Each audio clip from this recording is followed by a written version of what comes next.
If you were to ask the average American their thoughts on French history, they'd probably tell you that history is boring, and France is totally gay. Now, if you happen to be one of those poor, unfortunate souls, then I may have just a thing to dispel that notion. That would be the 1979 anime classic, The Rose of Versailles, which covers the reign of Marie Antoinette from her move to France to her inevitable demise, which is told from the perspective partially of the notorious queen herself, but mostly from the fictional character Oscar Francois Desjardins, a woman who acts as the personal bodyguard of the queen.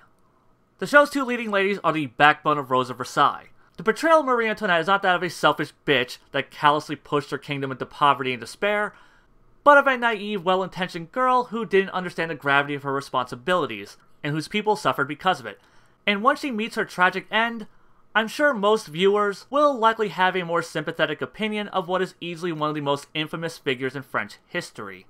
Oscar, on the other hand, can be summed up as a prototype Utna, or a Princess Sapphire version 2.0, depending on how much of an old-school elitist you want to be. Her father, a noble that was so frustrated with his lack of a male heir, he decides to pull a Rule 63 with his own daughter, naming her Oscar and raising her as his son. Oscar grows up as her father intended, and though she's firmly aware of her gender, she rejects it in favor of upholding her ideals of what it means to be a male, becoming a skilled swordsman, fighting for her queen and country, while also struggling with her own femininity. The series itself is basically split into two parts, with the first half being more Marie-centric, covering many key events throughout the queen's life, and focusing primarily on bickering nobles and social drama. Think a soap opera set in the Enlightenment era. The second half passes the narrative off to Oscar and her childhood friend Andre, as they try to decide where their loyalties lie, as civil unrest grows into a full-blown bloodbath. Though the tale of our two leads certainly makes for a compelling viewing experience, and is surprisingly faithful to actual historical events, it's not what I would call a flawless masterpiece. The first half suffers a bit from pacing issues, as it jumps from key event to key event in Marie's life. And it can get a little difficult to keep track of the time jumps if you're not keeping up with the dates. Though it definitely handles this better than, say, Sword Art Online. Also, though Oscar is given a fair amount of screen time in this part, many of the early episodes do very little to progress her character.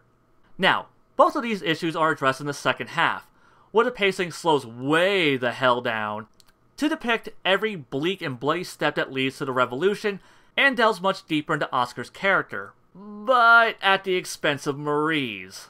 Yeah, at a time where the narrative should be focused on her the most, to show her emotional state as she deals with the strife of her people and a possible impending war, she gets sidelined like a human fighter in Dragon Ball Z, and is only given a handful of scenes, which to put it bluntly is kinda shitty, given how much time we spent with this character up until this point.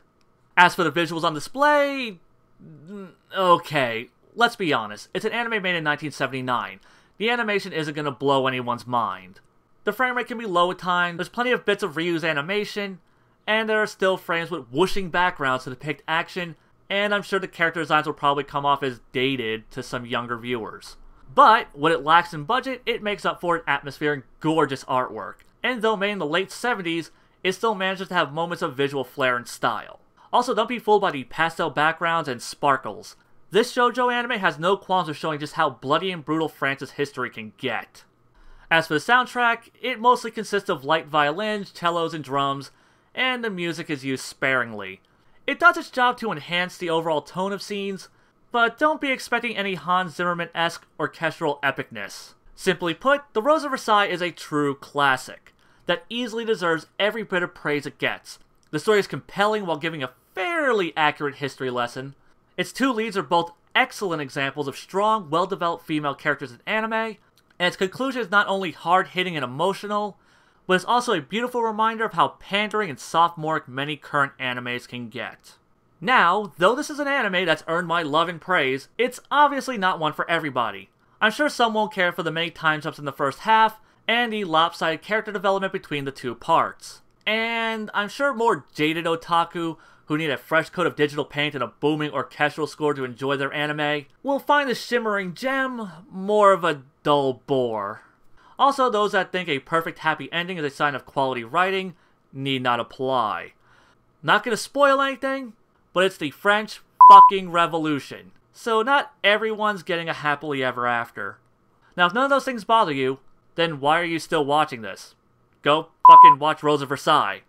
It's officially streaming on YouTube, Viki.com, Crunchyroll, or you can pick it up on DVD in two very nice looking sets. So yeah, go do that. Hey, thanks for watching my review.